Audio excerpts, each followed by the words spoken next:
Hello everybody and welcome back to Watching Wolford. I am Ash and today we're going to be discussing the Thursday the 12th 2023 episode, the half an hour of Emmerdale in the Super Soap week of 2023. Now this episode is obviously the continuation, only one episode today, so obviously it's building to 1 hour episodes for each. Tomorrow as we see the climax, we see the final, and we get to the end. Obviously, since Chloe is now in a coma, it's not like she was really able to do much in this episode. So ultimately, a lot of the main pieces are obviously Sam going after Craig. We saw some more about Amit and Sunny. We saw a bit more there, and we also got to see the kind of big, more like main focus now, that being, are they going to be able to save Chaz in time? So we'll start from general orders. The episode starts off with Mac frantically pacing around and wondering what he can do, wondering what he's going to say, wondering how he's going to say it, and wondering what he can do when Matty and Amy arrive. Charity and Mac decide to keep stum about his involvement in not saving Chloe first, and Chloe is out of surgery and in an induced coma. Mac wants to go in first and apologises and says he should have got to her first and pleads for her forgiveness.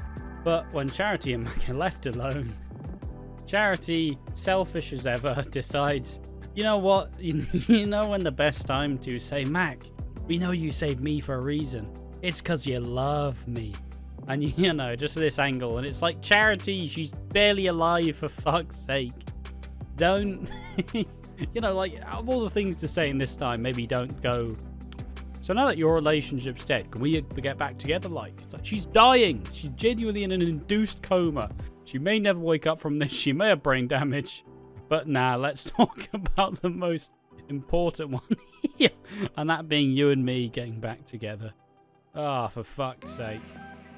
Obviously a lot of this week does focus on Charity and Chaz, and I don't know if I've just not watched enough Emmerdale to care, but a lot of the consensus, like, a lot of people still love Charity despite her kind of fucking up everything, but I really don't see a lot of love for Chaz as a character. A lot of them just think that she is like Mercedes McQueen, but without the charisma of Jennifer Metcalf. Like, she's just a wreck. She fucks up everything she does. Like, I don't know. I mean, obviously a lot of you are just Emmerdale fans. Tell me, like, do you like Charity? Do you like Chaz? Like, I like Kane. I can understand Kane a bit more. There's a lot of depth within him, but ultimately, like, you know, he's not that. Like, he's quite complex, and he's a bit of a dick, and he's always a bit of a dick, but, you know, family and all that shit. Like, I at least understand that stuff a decent amount more, but never really understood Charity or Chaz, and I was gonna look up Charity. I keep going to watch Charity and Vanessa, but I just never do, as Emmerdale is just low. So, you know, as a fairly casual Emmerdale fan, are there characters I'm supposed to be liking more in this than I'm not? Like, am I supposed to care for Chaz, and if she's in a bad way, am I supposed to like Charity at all? Like, just, you know, fill me in. I mean, there's only one more episode to rectify anything I do say, but ultimately, yeah, I hope that I'm not just completely off the mark. I hope I'm at least somewhat reasonable in these, but regardless, let's carry on. Next up, we have Amit explain Georgia and Rishi and how he came to be. I think he essentially explains how it just made sense for... It made sense for Sunny to be raised by Rishi. I don't know. I didn't really understand this scene that much, I'll be honest.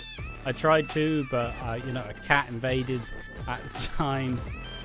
So I don't really know what this was about. But the main things coming out of this is obviously each time Amit has looked at Rishi, but I suppose let's get through some of the context. He explains how losing his mum was the worst thing he ever had to do, and he has a panic attack and clutches at his heart when he's in the same spot that Rishi died. It's heavily implied that Amit was here when Rishi died, and he even may have pushed him. It's very heavily, just Sonny's a bit of a fucking idiot, apparently. So he's like, tell me what you mean, Dad. Tell me what you mean. Like, clearly he's got some guilt around Rishi's death. Sam is livid and is hunting for Craig in his offices, screaming the walls down. Craig explains it away and acts like it was consensual. And this brings Lydia and Mandy to the office and brings Lydia face to face with her rapist. She vomits when he says it was special, and she confronts him and yells at him and stands up to him. Lydia throws up, and some people think that she may be pregnant. I think it'd be interesting to see them tackle pregnancy and having a baby that's a product of rape. And that's possibly what everybody thinks they've been talking about with the surprise baby twist that they teased. So, you know, like one of huge shock in baby story. And, you know, just, it's interesting. It's an interesting little tidbit, you know. It'll be, they would pull it off. I think it'll be interesting to see how the Dingles would react, because I'm not saying if anybody seems to be, like, pro-life, it's probably the Dingles. That's just a small joke. Don't take that too seriously. But yeah, and yeah, Lydia declares Craig a rapist and says, I'll make damn sure that you go to prison. Because the whole time he's like, well, just call the police. I mean, you know, it's not going to be that bad, is it? And then she's like, what? She's like, you don't have any evidence. And they're like, I don't need evidence if I've got the truth.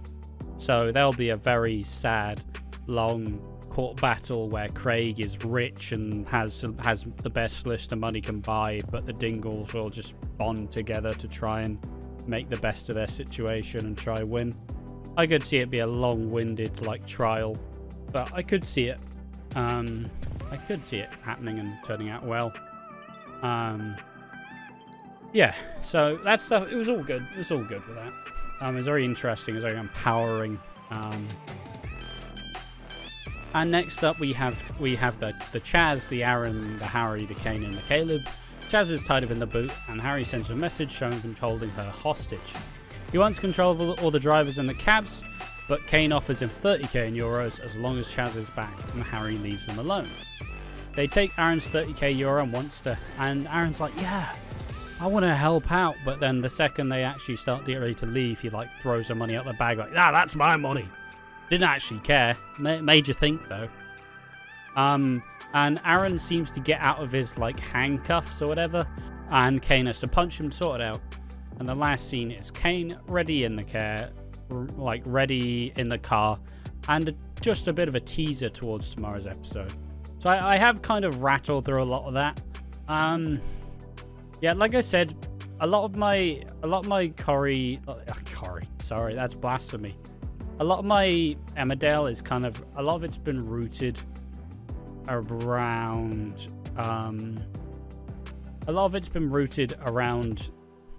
you know, I like Chloe, I like Mac, I like a lot of these characters, but ultimately, it's hard to tell.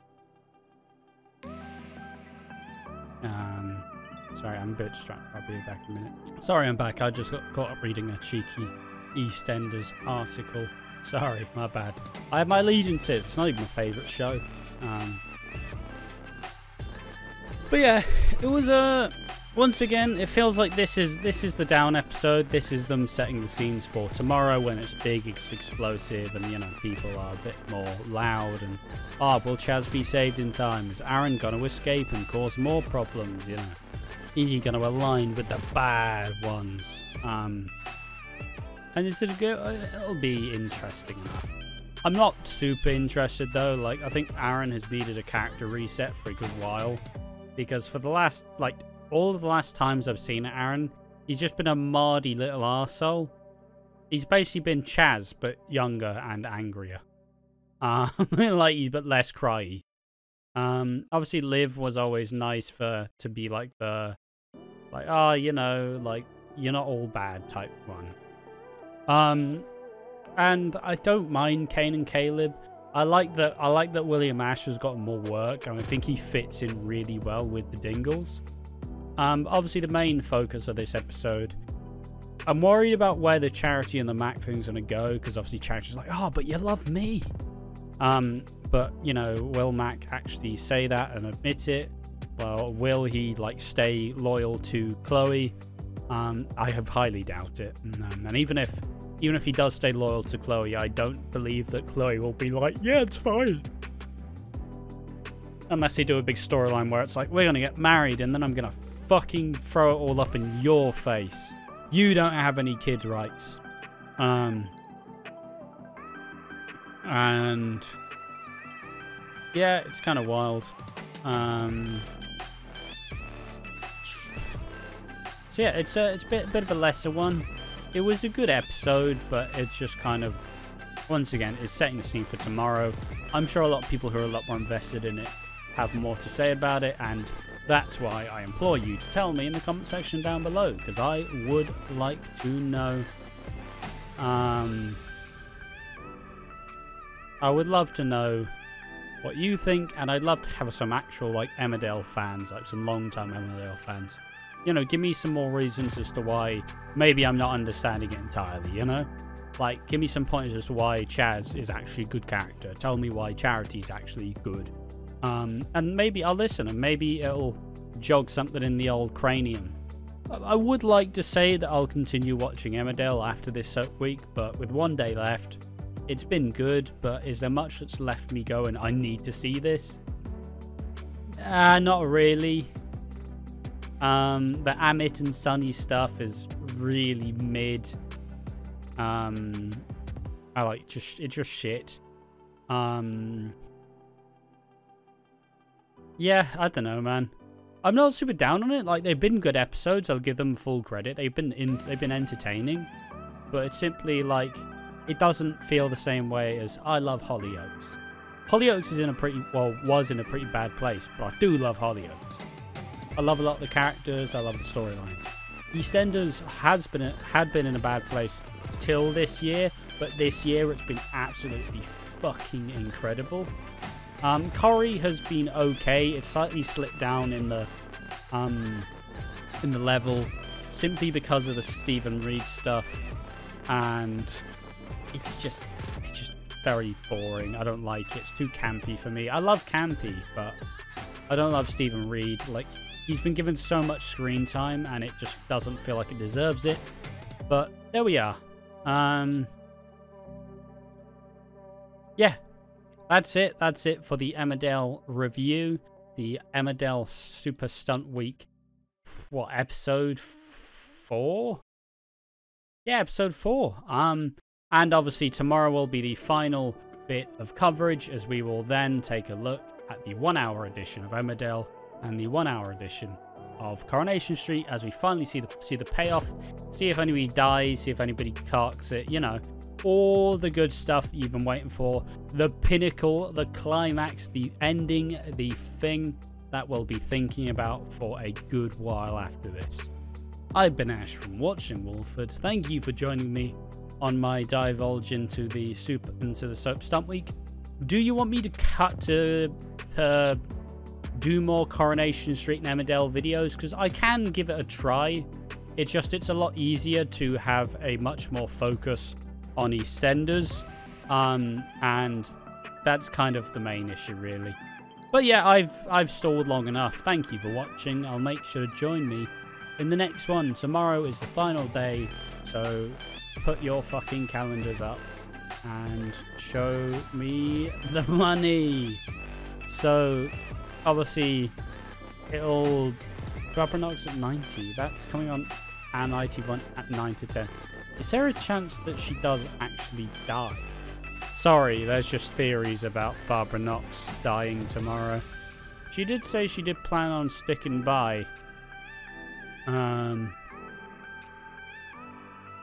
Doesn't plan to leave the role anytime soon. There we are. But yeah, there we are. This has been fantastic. But yeah, the video will likely come out at around like 9:30, 10. Probably like quarter to 10. So make sure to do that. But anyway, once again, I've stalled too long. Thank you for watching. I've been Ashton watching Wolford. Hope you tell me what you think in the comment section down below. Like the video, subscribe, and comment, and share it with your friends or enemies. Thank you for watching. See you next time.